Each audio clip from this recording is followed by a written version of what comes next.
Nenmara rotary club Chathamangalam GUP സ്കൂളിന് water purifier നൽകി. സ്കൂളിന് ലഭിച്ച വാട്ടർ പ്യൂരിഫയർ പ്രവർത്തനം നെന്മാറ പഞ്ചായത്ത് വിദ്യാഭ്യാസ സ്ഥിരസമിതി അധ്യക്ഷ രതിക രാമചന്ദ്രൻ ഉദ്ഘാടനം ചെയ്തു.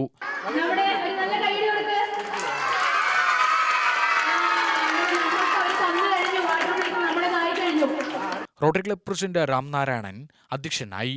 Rotary club project director Ramki പദ്ധതി വിശദീകരണം നടത്തി. നെന്മാറ റോട്ടറി ക്ലബ്ബ് ഈ സ്കൂളിനെ അഡോപ്റ്റ് ചെയ്തിരുന്നു.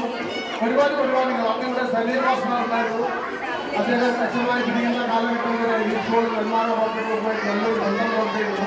പിന്നീട് ഇവിടുത്തെ പിരിഞ്ഞുപോയ ആളുകൾ തിരികെ വന്ന ആളുകൾക്കുള്ള ആ ക്ലബിലുള്ള ഭാരവാഹികളുമായിട്ടൊരു ബന്ധമില്ലായ്മ, കമ്മ്യൂണിക്കേഷൻ ഗ്യാപ്പ് വന്നതാണ്. പിന്നെ കുറേ കാലം ഈ ചാത്തമംഗലം സ്കൂളും നെന്മാറ റോട്ടറി ക്ലബ്ബുമായിട്ട് ബന്ധമില്ലായിരുന്നു.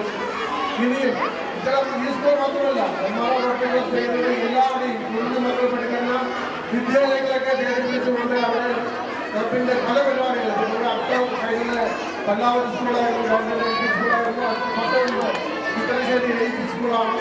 പഞ്ചായത്ത് അംഗം ദീപ വിജയകുമാർ, റോട്ടറി ക്ലബ് പ്രതിനിധികളായ Rajan, N Mohandas, M Ramankutty, K Keshavan, അധ്യാപകരായ സന്തോഷി, കൃഷ്ണമൂർത്തി എന്നിവർ പ്രസംഗിച്ചു.